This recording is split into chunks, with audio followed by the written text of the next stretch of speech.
because I spent about the first decade after my stroke kind of trying to figure things out on my own. And that was pretty difficult and led to a lot of sort of mental health challenges.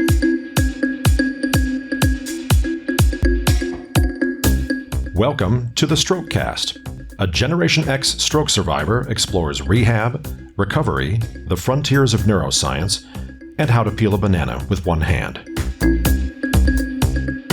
Hello, I'm Bill Monroe, and welcome to episode 101 of the Strokecast. Stroke can happen at any age. It's something I keep coming back to because so many people were surprised when I had mine at 46. But it can happen a lot younger, too, as we learned back in episode 49 when I spoke with Dr. Heather Fullerton about pediatric stroke. And if you want to learn more about stroke in kids, you can actually listen to that episode at strokecast.com/pediatric stroke. Today's guest is Ella Sofia. Now, I first met Ella through the Instagram live shows that she does with neuronerd Joe Borges, who was on this show about a year ago. And you can find that at strokecast.com/neuronerds. This is actually one of those really cool things about Instagram is that it has a really vibrant community of stroke survivors getting out there and sharing their stories and their experiences to try and help other folks. It's one reason why I've really started to use the platform a lot more over the past year or so. Ella actually survived 2 strokes when she was a young teenager in Canada. Now, she's in her 20s and has really embraced the brain injury community on Instagram and beyond. Ella is also an entrepreneur. She's leveraging what she's learned about how the brain works as part of her recovery to help people succeed in life by changing other habits that they have, developing good habits and shedding bad habits. So now, let's meet Ella. So Ella, thank you so much for joining us on Strokecast this week. Thanks for having me, Bill. I guess you've got kind of an interesting story here. I mean, one of the things that a lot of people don't realize is that stroke does affect young folks as well. And by young, I'm not just talking about myself who had mine in my 40s, but I mean, how old were you when you had your stroke? I was just 14 years old, 3 months after my 14th birthday. Nice and young. Yeah, that's really, really hitting it just at the start of, all of those big life changes to have that happen at 14. I mean, what was your life like before that?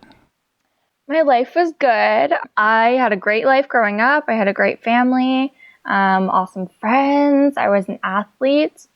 I think I've always been a very goal and task-oriented person, even when I was younger. So I went through elementary school knowing kind of exactly what I wanted to be doing. And so when the stroke happened, it felt like that sort of took all of my future plans away from me. But I figured it out. How old are you now, if you don't mind my asking? Yeah, I'm 26 and I'll be 27 in October. Wow, that's amazing to be so young and to be 12, 13 years post-stroke at this point is really, really quite a thing. You've gotten a chance to adapt and to learn. When you mentioned as an athlete, what were you playing? I was playing soccer competitively. So my dream was to get a scholarship after high school and eventually go play in Europe. That was my dream. Wow. So what happened that day? So my stroke was caused by an AVM rupture in my cerebellum. We did not know the AVM, or sorry, I should say AVM stands for Arteriovenous Malformation. And we did not know it was there. So that morning, I actually woke up at about 5 a.m. because I had just made the varsity soccer team at my school for the indoor season. And we had a practice nice and early at school. So I actually remember I slept at my grandmother's house that night so I could walk to school in the morning. And it was winter. There was ice on the ground. And of course, it was still dark as I was walking to school. And it seemed like there was a lot of things that happened that day. Like if I had passed out at that point, like things could have gone very badly because nobody would have found me. I could have hit my head on ice. Anyways, everything was fine. I walked to school. I had our first practice, I believe, as a team, or second practice as a team, because the next day was supposed to be our very first game of the season. And so I had practice. I went through the first three classes in my day, and I remember I was sitting in my third period French class, and because Canada, we take French. Of course, of course. Well, I just assume that every other thing you do in Canada is in French. Yeah, not everything, but I definitely don't speak French. But I was in French class at the time, and I remember all of a sudden I had a pain in my head, and it was really odd because I don't think I had ever in my whole 14 years of life complained of a headache. And so I started noticing this headache come on, and it was painful. And so I said something to my friend who was sitting next to me, and she figured, oh, maybe you just have to eat something. Next period is lunch. Like, we'll go and make sure we have our lunch. And I was like, oh, okay, yeah, maybe you're right. French class ends. We go grab our lunch. We go head to the cafeteria with all of our friends. And I'm sitting there and I'm eating, and this pain in my head, it felt like my head was going to explode, basically. And I just kept getting bigger and bigger and more painful, to the point where I needed to step aside and go to the washroom because I'd started crying. And I just couldn't believe I had a headache. And everyone was saying, oh, maybe you should just go to the main office and tell them you're not feeling well, and then you can go home. And again, if I had done that, maybe nobody would have found me after I passed out, and things could have turned out worse. And so I said, no, you know what? My last period of the day is drama. Like, I'm just going to go to drama class, and then I'll go home after. It's totally fine. And so the bell rang. Everyone had already gone to class, and I kind of slowly moseyed my way over to my locker, grabbed my books, made my way over to the drama stage, and I walked in. Everyone was already sitting down, and I remember everyone had chairs in sort of like a half circle around the teacher. And I saw an empty spot, and I'm like, oh, I'm going to go sit beside my friend. And I walk over, and as soon as I got there, I had to put my hand on the back of somebody's chair, and I just passed out right onto my friend's lap. Because the pressure was just too much. It was at that point they rushed me to the hospital, threw me in the MRI, and they found the bleed. That's amazing. And that's one of those things, too, where that's also, of course, one of those, at least in the U.S., where it can sometimes take a while to get past ER triage. Once you say, I'm having the worst headache of my life, a lot of folks do flag that as possible stroke, get this person taken care of as quickly as possible. So that's certainly something that's important to keep in mind. And I suppose we're also really lucky they didn't just think, oh, it's drama class, she's just being dramatic. Yeah, I think some people probably thought that, but that is funny. Well, I think one of the other key things there that comes out of that story is what you said throughout it. And this is something I hear from most of the stroke survivors I talk to, is that, that phrase of, I feel so lucky. Things could have gone so much worse than they did. I'm very lucky it happened the way that it did. And it's not something you anticipate hearing, but it is such a common refrain. So once you got to the hospital, I mean, how long were you then in the hospital or in rehab? From the point I arrived to the point I left, I believe I was there for like just over 2 weeks. Which I know is not a super long time compared to a lot of other people, but also keeping in mind I was 14 years old and I was an athlete. So that was sort of a blessing in disguise that I was able to, rehabilitate and recover so quickly. When I first got there, obviously I was not conscious. And I know they did the initial procedure, and I was in a coma overnight, and then I think just like in a medicated coma for 6 days. And then after that, of course, I came to, and at the 2-week period, I actually remember my neurosurgeon, who was absolutely fantastic. Shout out to McMaster Hospital in Hamilton, Ontario. Great team. I remember my neurosurgeon said, "We got to get you out of here before you get sick," which was kind of funny because, like, you know. But yeah, then I spent about, so that would have been end of January, and I spent some time at home, and then eventually, as far as going back to school, I started with 1 day a week, and then eventually moved my way up to like 2 classes a week and 3, and so on. And then I did have to take a smaller course load that term, but I ended up finishing, and it was good. Is that model of care typical for what many folks encounter in Canada?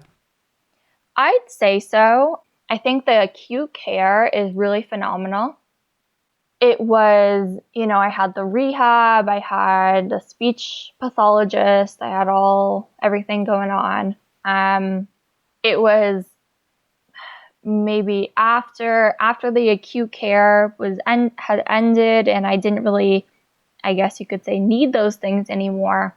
It would have been nice for a long-term strategy to have me, go back in at the 5 or 10 year mark and say, okay, we're going to give you like a 1 hour sort of breakdown of what the heck actually happened to you.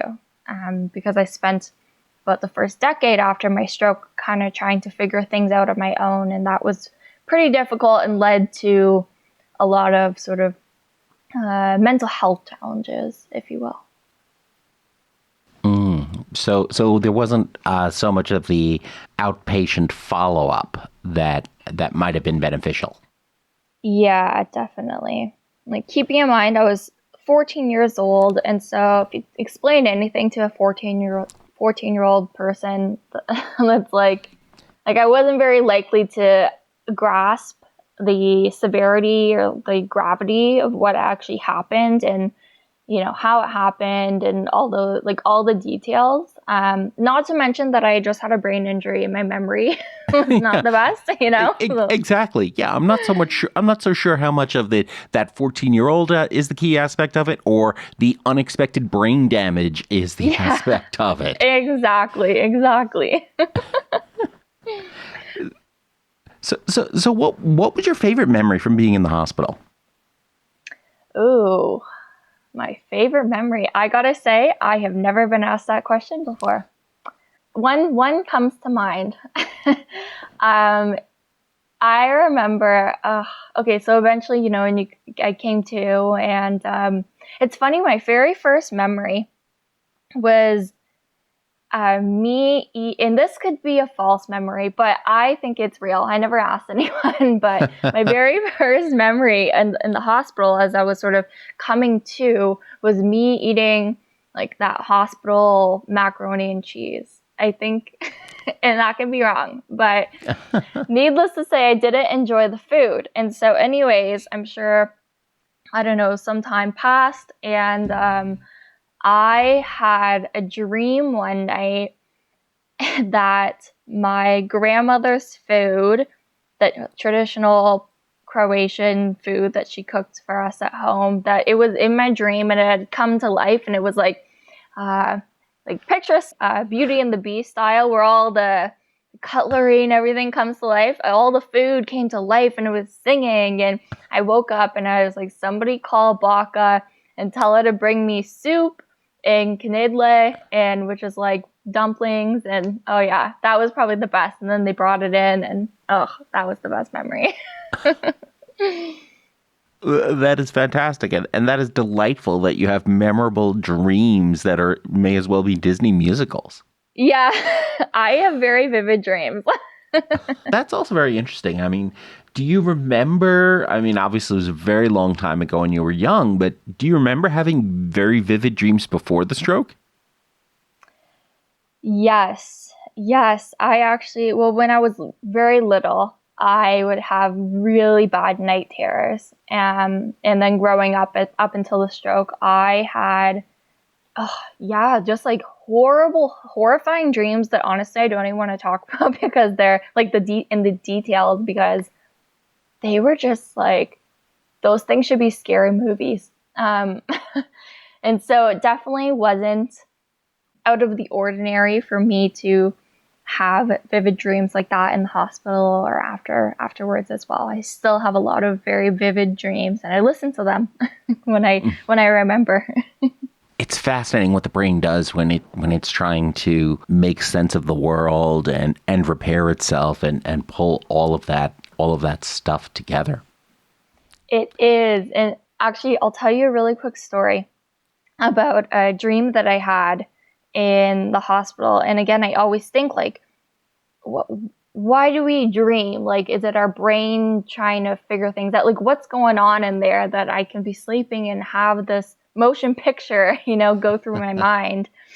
Probably about a couple months after I was out of the hospital, I remember sitting in the kitchen with my mom. She was asking me, like, you're better, you're starting to get better now. Like, are there any things maybe you want to ask me, things that you want to know about that happened when you're in the hospital? And I was like, oh, typical teenager, like, oh, no, like, I don't want to talk about it. But there was this one dream that I had. She was like, oh, okay. What was the dream? And I said, well, I felt like I had it at the very beginning of my hospital stay. Like, I never felt like I woke up from it. Like, when you wake up in the morning, you're like, oh, I had a dream last night. Like, I felt like maybe I would have been unconscious for a period of time after this dream. And I said, all I remember, and it was so real. It was so, so, so real. And all I remember was I was lying down flat on my back, and everything in front of me was like I couldn't see anything. There was just like bright light in front of me, and it was not so bright that I couldn't look at it, but it was like beautiful. And I literally just wanted to go towards this light so, so, so badly. That's all I wanted in that moment. And I remember in my dream, I was trying to lift up my arms, and I just wanted to lift my arms and go towards this light, but I couldn't lift my arms, and I couldn't stand up, and I couldn't move. And I was so upset that I couldn't go towards the light that I just remember one tear went down the side of my face, on my left side of my face. And I looked at my mom, and she's like, whoa.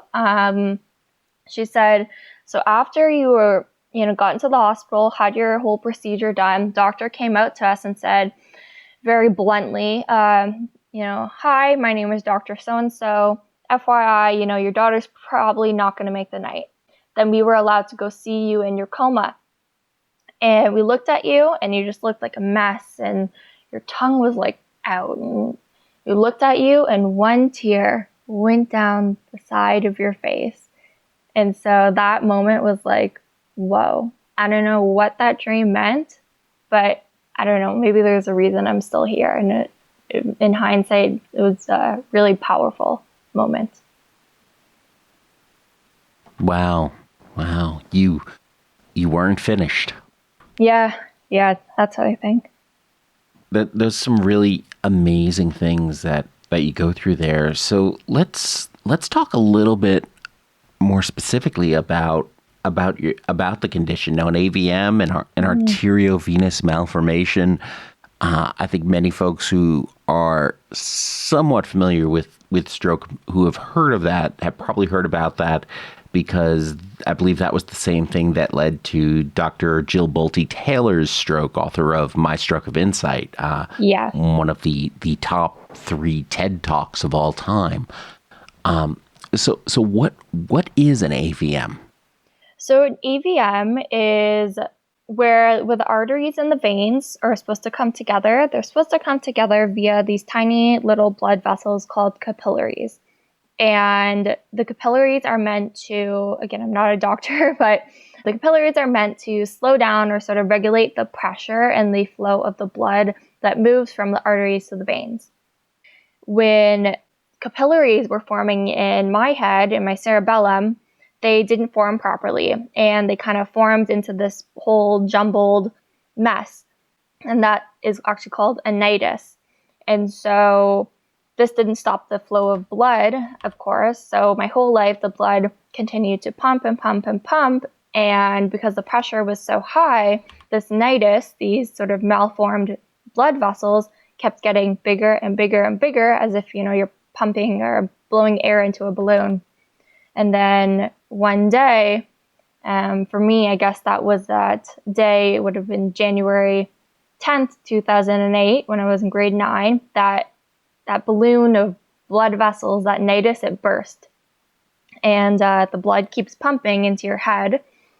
And then for most people, for me, the brain, if you don't catch it, the brain starts to absorb the blood and the pressure builds. And that's what led to the hemorrhagic stroke. Wow. And, and that's one of those things, too, where a lot of folks don't realize that blood near the brain tissue is good. Blood touching brain tissue is bad. Yes. And if you've ever, sort of played with, a garden hose in the dirt and you've got this water suddenly coming out of the hose, spraying at the dirt and starting to blow it away, that's kind of also what happens when you've got your heart pumping blood that's going directly into brain tissue. Yeah, that's a really good analogy, actually. I also love something else I just learned here, and that's that there's a different Canadian pronunciation for capillaries. Capillaries versus capillaries. It's sort of a ZZ kind of thing. I love that. That is so funny. You know what's actually funny? That you say that, because when you said the word water, when you were talking about that analogy, I was like, oh, isn't that funny? A lot of Americans say the word water differently. Yeah, exactly. Well, it helps that I live in Seattle now, but I grew up in New York City. And so I used to have an even heavier New York accent, which now is going to be coming out in full force now that I'm talking about it. But yeah. That's awesome. So with an AVM, is there a way to spot it before it fails or before you have reason to end up in an MRI? Yeah. I know symptoms. You can get symptoms like headaches. I had never complained of a headache, or from my understanding, I don't think I've ever had a headache until that day when it ruptured. That's why, again, the headache was so bizarre to me, because I actually noticed it was there. So I guess it's just weird that, you can have symptoms, but I just didn't seem to have any. Right. And I suppose that also depends then on where that AVM is and what other brain tissue it happens to be pushing against. That's very true. Yeah, I'm sure that has lots to do with it. And how do they treat your AVM? I mean, you mentioned the brain surgery that night and the medical coma. I mean, what do they actually do with that? Is it just, patching up those holes, or is there more to it? More to it. It's brain surgery. Yeah. That was simple. Yeah. Yeah, just slap a patch on that bad boy and go for it. Exactly, right? So what ended up happening is because it had already ruptured and was continuing to bleed, I imagine treatment is very different from somebody who finds it before it ruptures. What they did first thing was actually go through the artery in my groin, all the way up with a little catheter, all the way up to where the AVM was in my cerebellum. And they injected basically crazy glue to stop the bleeding and stop anything from feeding that AVM, right? And then what they did, which is the more risky part of the procedure, is they cut a big hole in the back of my head. And then I have a big hole in the back of my head, probably about, I don't know. Well, I guess you don't know what a toonie is. I was going to say toonie size. But for anyone who's listening knows.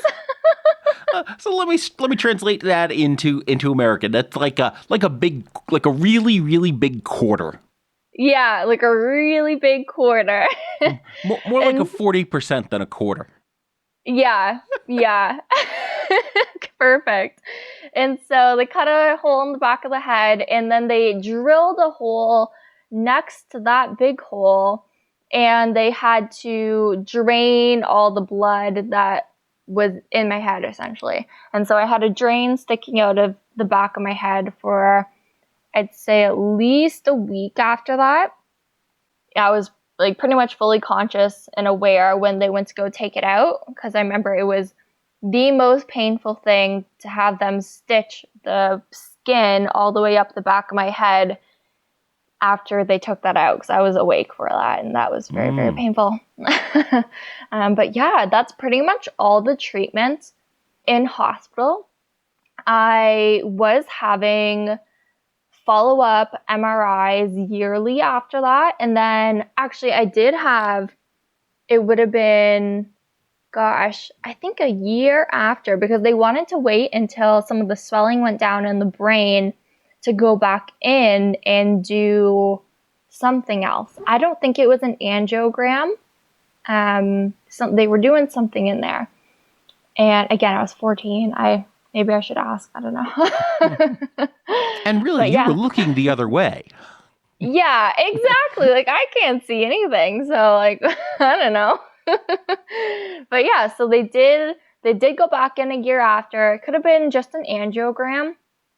It could have not been. But then I know I did have an angiogram done at the 5-year mark. And then I actually just had one, would have been last year. So that was the 11 or 12-year mark, 11-ish year mark. Mm-hmm. Yeah. And then basically, since looking at the angiogram, the AVM has pretty much shrunk up to nothing.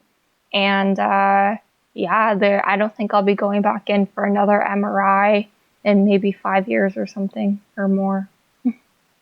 Wow. So you still have the AVM. It's just that after the initial treatment where they basically starved those particular blood vessels of blood over so it wouldn't leak again, they left it in there, but ultimately, because it just hasn't been getting circulation, it's shrunk to the point where it is not a medical concern. Is that an accurate interpretation?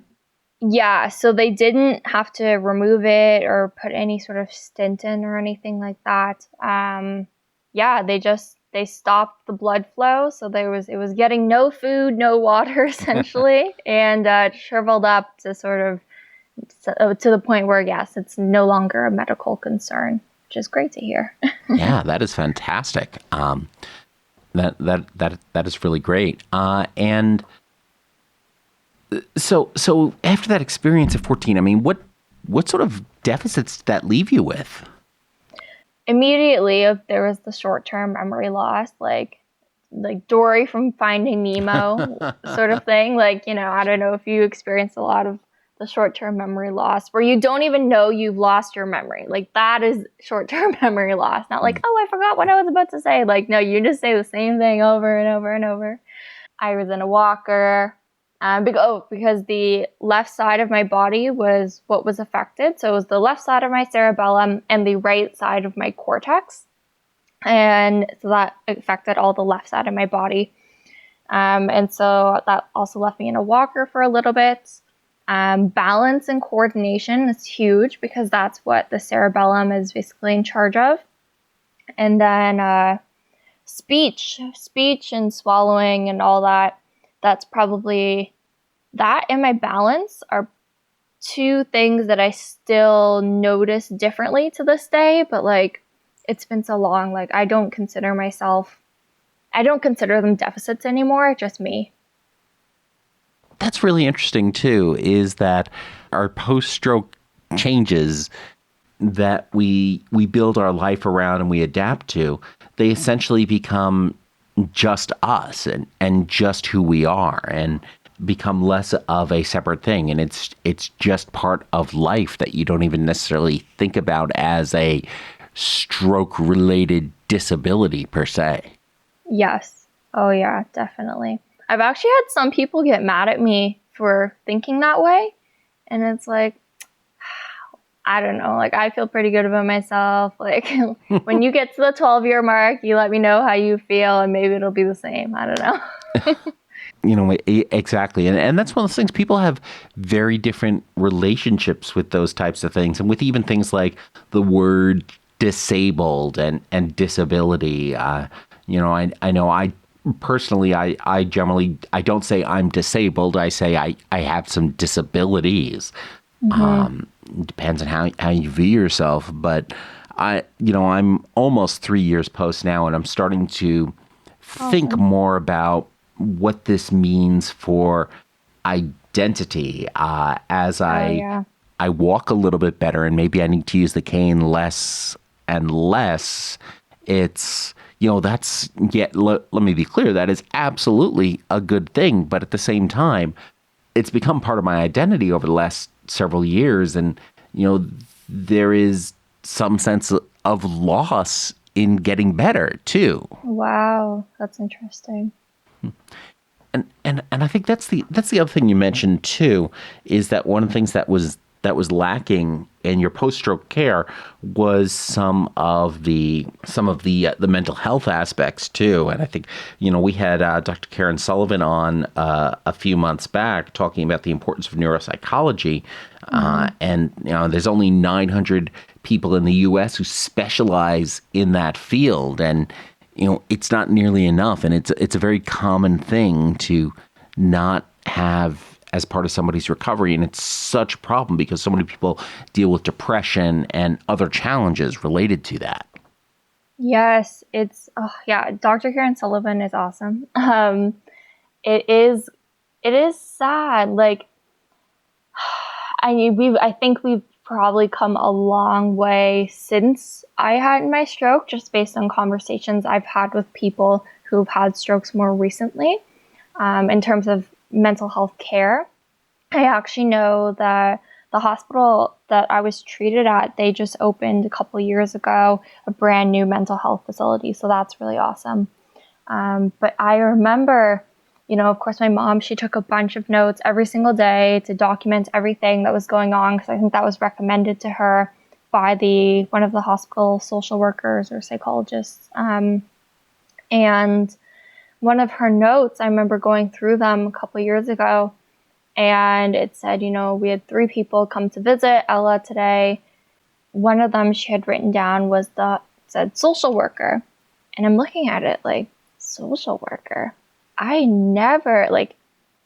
don't remember any social worker. Like, of course, they probably obviously came to visit, but my memory at the time, like, it would have been great if that social worker said, okay, in 3 years, you're going to come back in. Again, keeping in mind, I was a bratty little teenager, and I didn't want to be seen with my parents at appointments, and I didn't want help. And so that was a struggle all on its own. But yeah, the neuropsychology, the psychologist, the social worker, the therapist, all the mental health aspect, that would have been nice to have. But I'm really, really happy that has improved since I had my stroke. And you mentioned there, you've been talking to more folks about how it's improved, and the experiences are a little different now than they were, 12 years ago. And of course, you and I connected through the work that Joe and the Neuro Nerds have been doing. Yes. When did you first become active in this vibrant brain injury survivor community? That probably started at that, 9-10 year mark after my stroke. I grew up post-stroke, not ever considering myself to be a stroke survivor or somebody who had a brain injury. Like, that just wasn't part of recovery. I had something happen, and now, like, I'm better. Like, I never thought of myself as having a brain injury. Were you embarrassed by it as a teenager? No, not at all. I just don't think I grasped what had actually happened. I started playing soccer again afterwards, and I would have to wear, and I still do, I wear like a little sort of protective headgear. And, as you get older, you have girls going into like nursing and, going to school, and the girls who actually are nurses, and they ask like, oh, like, did you have a concussion? Do you mind me asking what happened? Just like on the field when you're playing. And it's like, oh yeah, I would tell people I had a brain aneurysm which I did not. But it was, I think, for two reasons. After my stroke, I think the doctors maybe dumbed things down for my parents so that they could understand them. And then my parents sort of dumbed things down for me so that I can understand it. But through that, there was a lot of miscommunication, and I was just like, oh yeah, whatever. I just had like this brain aneurysm thing. And I guess I had like, my mom said, yeah, you had like 2 strokes. Like, and I was like, oh yeah, like I didn't know what a stroke was. Like, cool. I had 2 strokes. Like, I'm such a badass, like, but, that was sort of, again, that's sort of giving you an idea of how I grew up, not really thinking, oh, there's anything wrong with me. But I did notice deficits long after the acute care had ended, right? My speech, my balance, my cognitive processing. Originally I wanted to go into math and science, and all of a sudden, no matter how hard I tried, it just didn't seem to come to me the same way. And so that said, when I ended up, finishing university. I ended up even going into a master's degree. It was a lot of ups and downs, but I still never talked to anybody about these thoughts, these like negative thoughts and these things that I perceived as deficits until that, 9.5 year mark. I actually got a job for the federal government, and we had an intranet. And I remember on my lunch one day, I was kind of scrolling through and somebody had posted something on brain injuries. There was 2 PDFs, information for patients and one for their support system. And I was like, oh, it seems like interesting. Like, I guess like I had a brain injury, but like I didn't really think of it as part of my identity. So I clicked on it and I'm scrolling through and I'm thinking, holy crap, this has been my life for the past 10 years. And then all of a sudden it was at that point where I knew I had to talk to somebody, and I did. And they recommended I post something on the intranet and share my personal story, which I did. Had a bunch of people reach out to me. And long story short, we kind of got a group of people together at work, and we decided we were going to put on some events for Brain Injury Awareness Month. And I remember we were all sitting in a boardroom one day having a meeting. And again, I was probably, I was 22 for 9 years. I was 14, 22, 23 at the time. And we're all sitting at a table, and there's all these, chairs of this and like all these adults, in the room. And I'm just like this young little girl working there, and they're like, okay, who should we get to speak at an event, like internally? Who should we bring in? Should we bring in like a psychologist? Should we bring in like a physiotherapist, whatever? And people are kind of thinking, humming and hawing. And I was like, man, this would be a really cool time for me to share like my thoughts and my story. So everyone's kind of thinking, taking notes, no one's saying anything. And then all of a sudden I pipe up at the table and I go, I can do it. I can do a talk. Everyone's like, really? And it was at that point I did, I put on this big talk in front of like 100 people. Same thing. They asked me to do it again next year and be involved. And so that is sort of what triggered me wanting to be involved in the brain injury community. And so when I started Instagram, I was sort of hashtagging some of my pictures with, brain injury awareness or hashtag AVM or I don't know.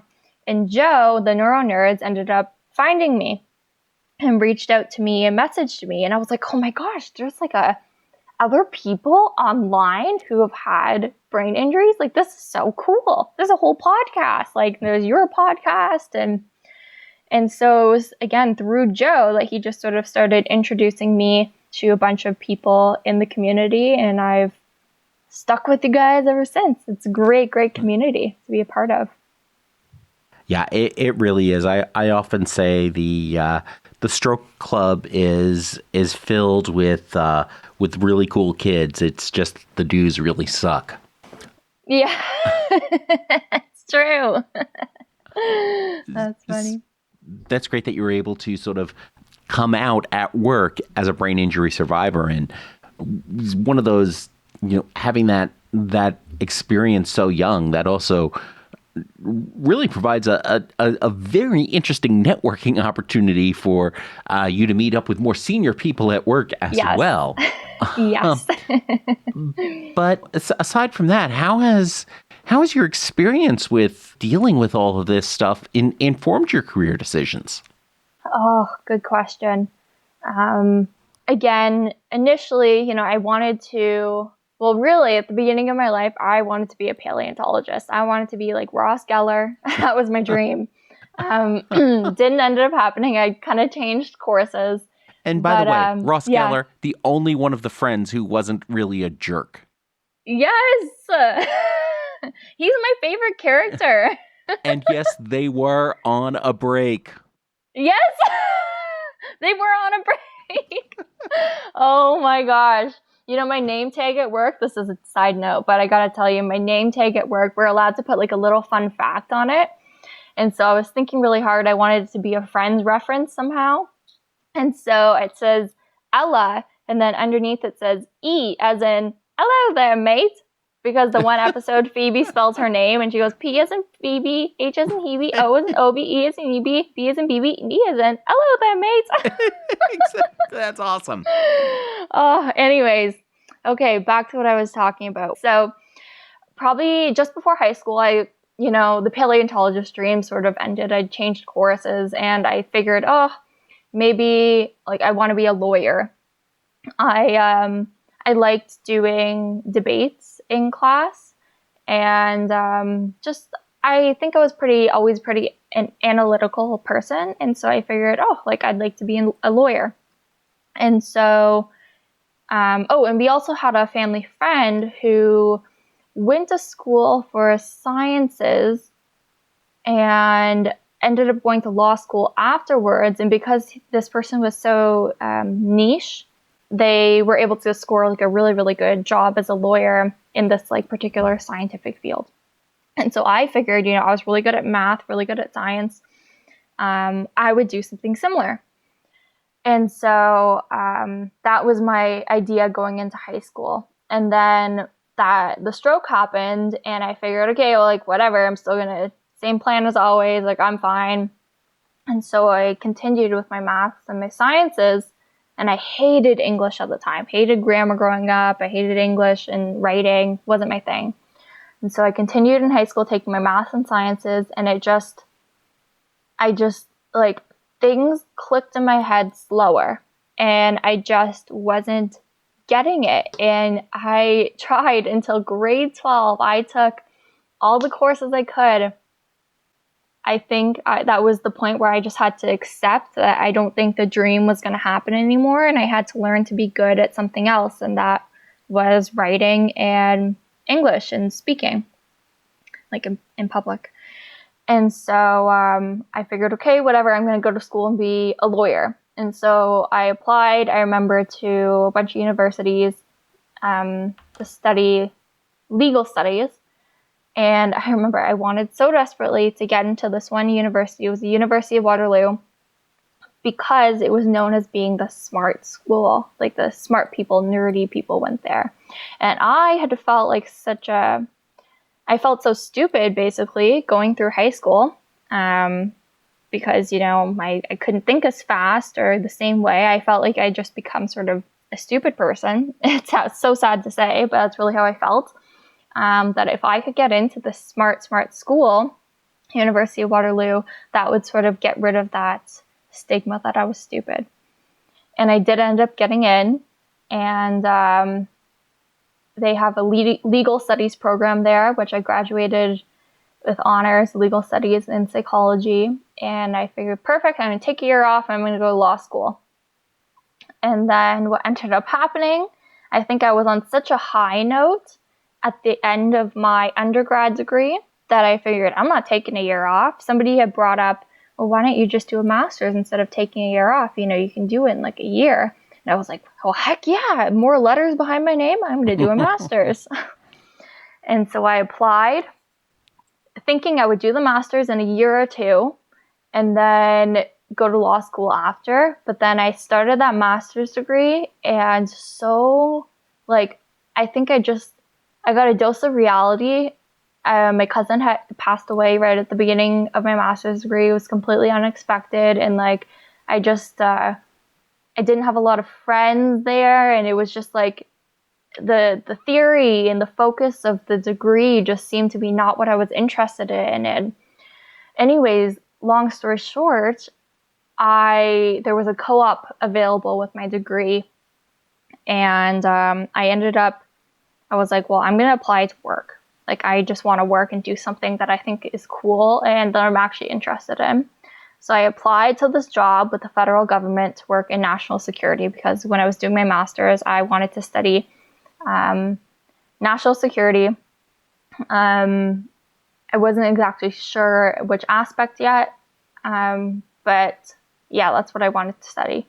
And so anyways, I ended up applying for this job with the government and got it. That's where I did that big talk at.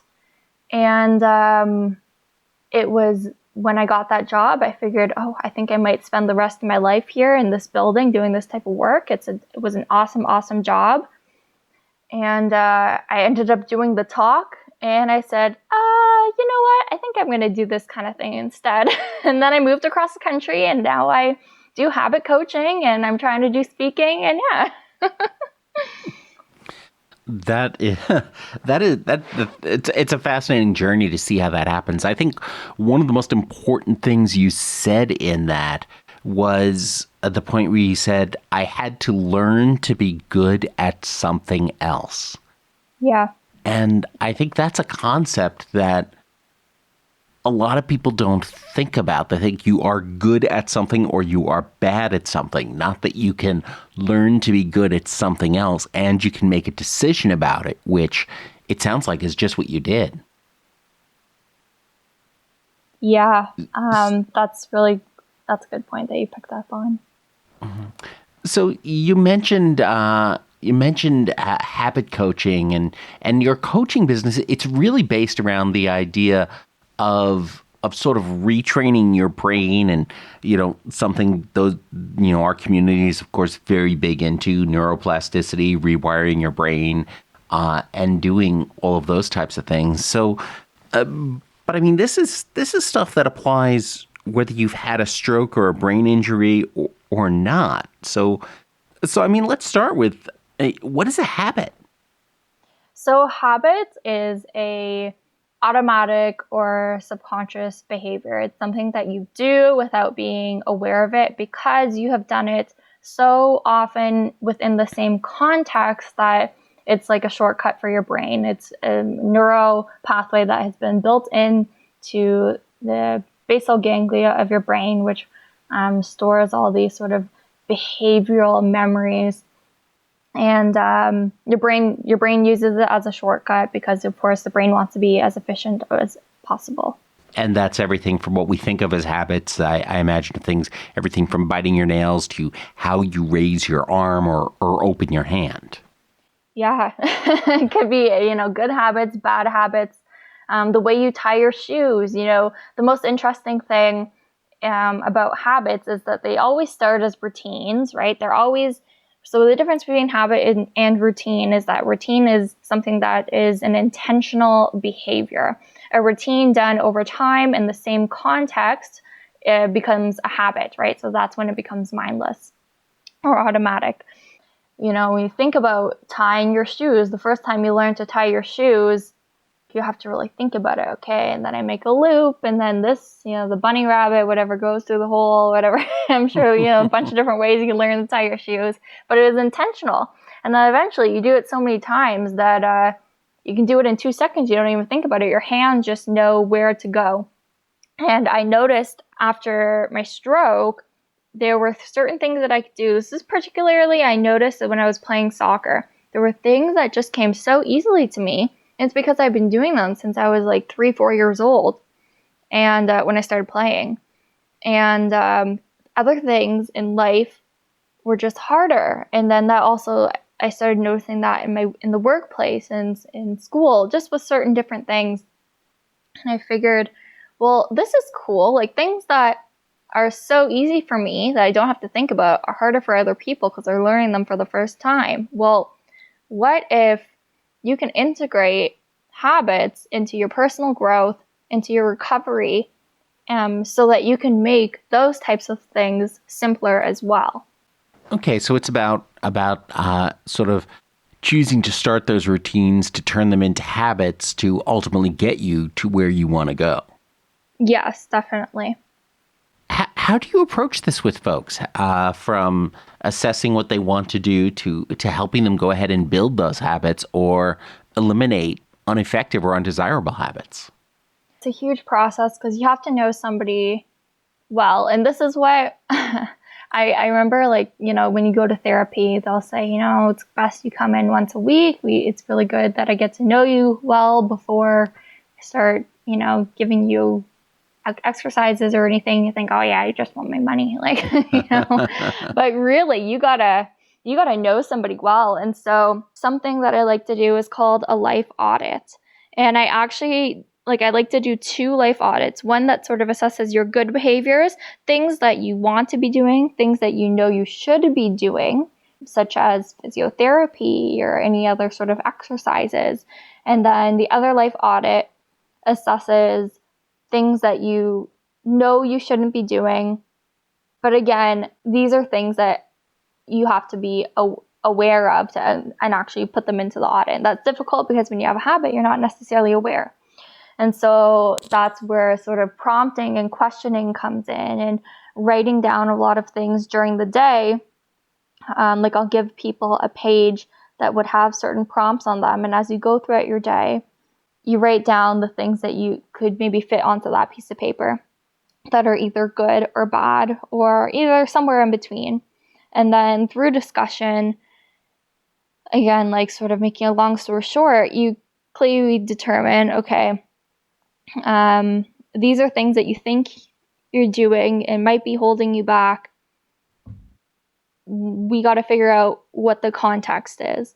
And so I always tell people, pick something, or pick your behavior that you think is a bad habit. And then every time you feel the urge to engage in it, you're going to write down the who, so who you're with, what specifically you're doing, very specifically, who, what, where you're located, again, specifically. So if you're in your house, are you sitting on the couch? What side of the couch are you sitting on? Because that could be something that's signaling you to do something. But if you sat on the other side of the couch, maybe you wouldn't have that cue or signal.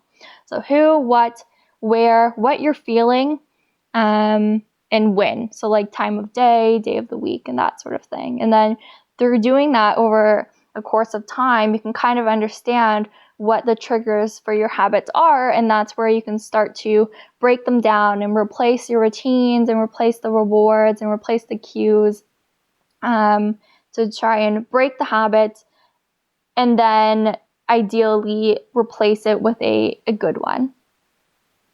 That it's quite a model and quite a process that, absolutely makes a lot of sense for leveraging the brain's ability to generate its routines and to break its patterns and to do all these different things, whether you're a brain injury survivor or not.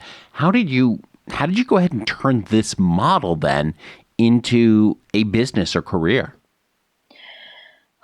I felt it was something that was missing. Everybody, is doing the life coaching, or not everybody, but, you see a lot of life coaches out there, and people are always, or keto coaches, or anything, people who are or people teach you how to work out or teach you how to do something. And that's great. And that's really fantastic. But I figured, okay, you go in and do one of these programs. A lot of the time, we'll stick with keto, for example, ketogenic diet, or eating a high fat diet. Maybe you have a coach for a 6-month period, a nutritional coach, and then after that ends, you're back to your old ways. It's so why is that? Or you have a coach at the gym and you're great for that 6-month period, but then your coach contract or whatever, it ends with that person, and now you're not going to the gym anymore. Well, why is that? And I think it's because, yes, you can teach people these new good things, but if you're not breaking the underlying habits, the automatic behaviors that your brain is going to gravitate towards instead of doing the challenging things, then you can't really, you won't be able to address the problem long term. And so that's where I figured I can build a business within, understanding the context, understanding the why and the core of that behavior. And then once that's addressed, then you can go on to learn, to eat keto. Then you can go on to learn how to, lift weights in the gym. Then you can go on to fill it. But it was really that why I don't think was being addressed in people's behaviors. And that's really what I wanted to do. Awesome. And what the other thing that's really interesting or really nice about that model too is that also then opens up a lot of opportunities for you to partner with other coaches and other consultants for your part of helping people deal with some of these underlying triggers, and then they can go ahead and work with other coaches for the specific tactical skills that they need to acquire to live a keto life or to have a workout routine and build up their Definitely. abs or whatever it is they want to do. 100%, definitely. So what is the most important thing that you want folks to know about their brains? The most important thing is that your brain can change. It has just been absolutely amazing and mind-blowing for me to learn and experience how the brain can change, and just all the things that I've been reading lately, and the articles and the books, and just stories about people who have been born with half a brain and nobody knew because they operated to such they were high performers, and just so fascinating.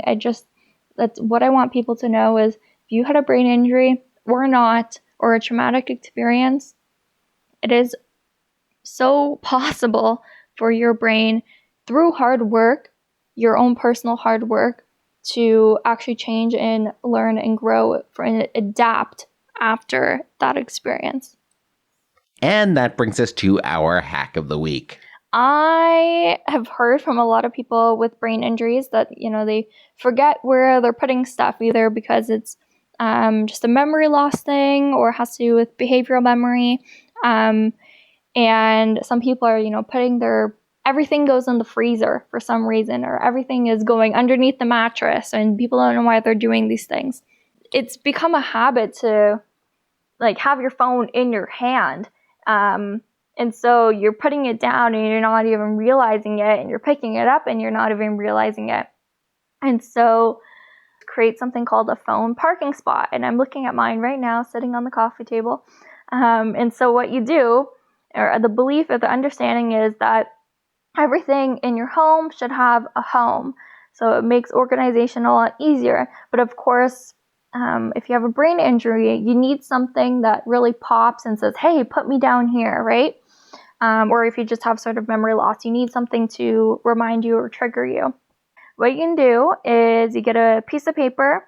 I have a white sheet of printer paper here, and I got a nice bright marker, and I wrote, this spot is reserved for Ella's phone at the top of the paper. And then I sort of traced a parking spot looking rectangle that would be able to fit the size of my phone. And I put that piece of paper right on the corner of the coffee table.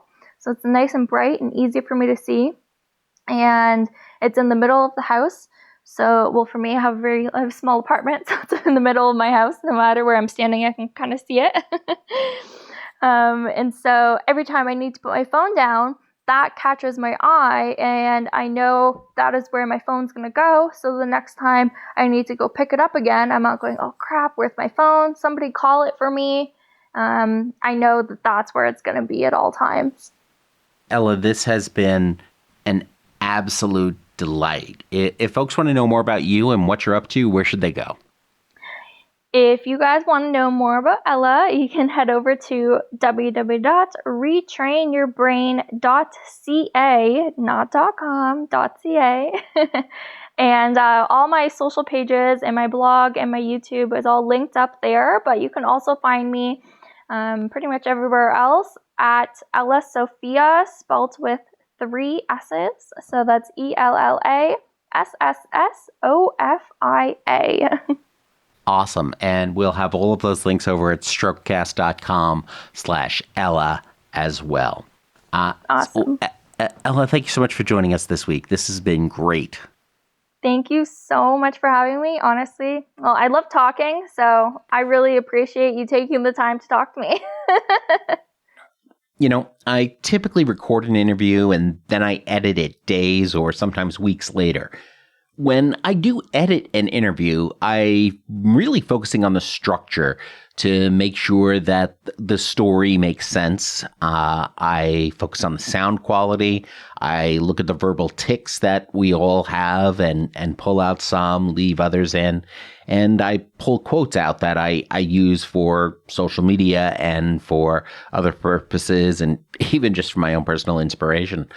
But this time, while I was trying to do all that, I kept getting distracted by the conversation all over again. See, Ella's story about how she viewed her stroke as a teenager, I think it sounds like something a teenager might experience, or the way they might process many experiences. But what I think is interesting is I think a lot of adult stroke survivors go through that too. Try and sort of minimize or deny it or just sort of get on with life. And maybe it's because no one told them any details about their stroke. That's the reason they don't know exactly what happened. Or maybe the brain injury led them to forget, or maybe they deny it to just live life as normally as possible. Sort of despite that experience. And maybe a caregiver learned or a loved one learned about it and just didn't share it back. Now, you see, that if that's your experience, that's fine. I mean, it's not the case with most of the folks you generally hear on this show, though. But that's because you have to remember my guests are a self-selecting minority of the stroke survivor community. It's folks who have really chosen to share their stories far and wide for their own personal benefit, to help their own recovery or their own way of dealing with it, as well as to help other survivors deal with their own experience. But not everybody chooses to cope that way. Not everybody chooses to live their post-stroke life that way. And either way is fine. But I think it's important to understand there's a lot of value in knowing just what happened in your stroke for your own knowledge and for your own recovery and, well, quite frankly, even for future treatments as they become appropriate.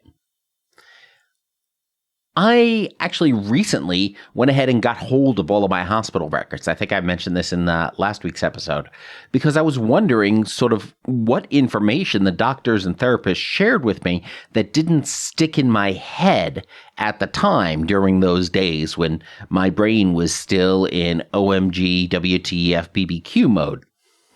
And really, if you have similar questions or you don't know the details of your stroke, you can still go ahead and ask your doctor about it, even if it's years later. And even if it's not a doctor who treated your stroke, it's probably in your medical records that your doctor has access to. Or another option is to go ahead and contact the facility that treated you. You can ask for their medical records department and find out how you can get your records sent to you. In my case, I was given access to a PDF, so we're not even talking about having boxes necessarily show up. It was a simple email for me to get my records. I do also want to emphasize, or rather re-emphasize, some of the things that Ella said about habits. Specifically, that a routine becomes a habit when you do it without thinking about it. See, that's neuroplasticity at work.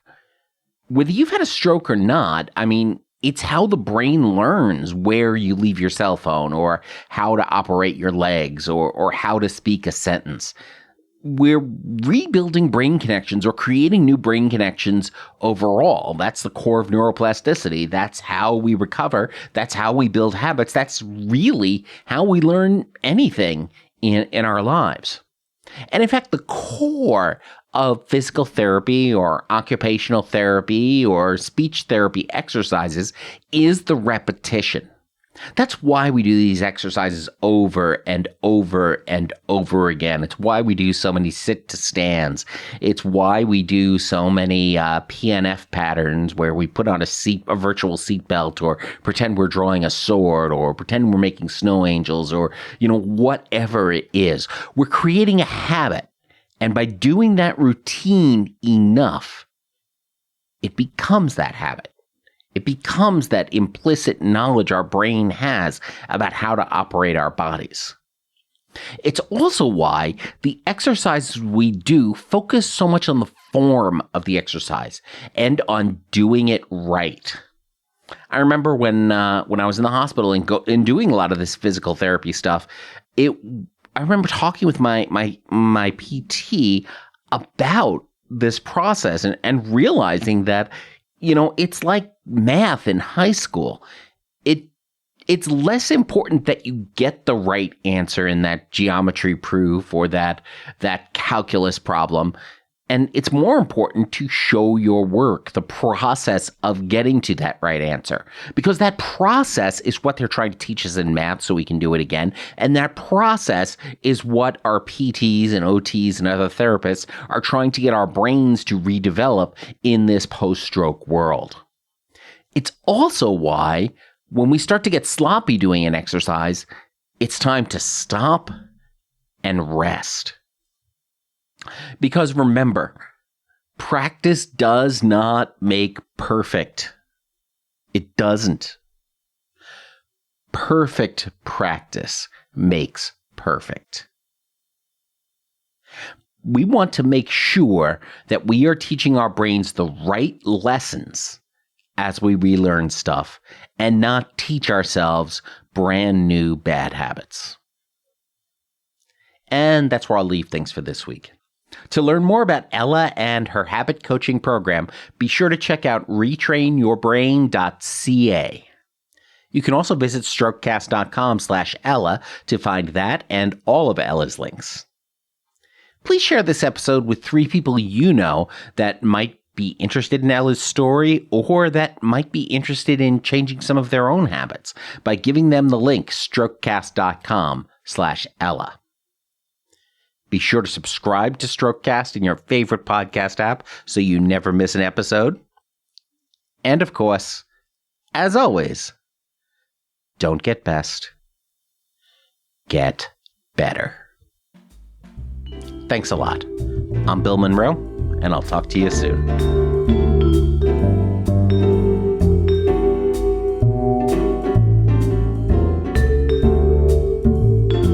The Strokecast, Bill Monroe, and Bill's guests provide general information and entertainment, not medical advice. Please do not make any changes to your treatment plan or the execution of your treatment plan without first consulting your personal doctor or medical team. The Strokecast is a proud production of the Currently Speaking Podcast Network.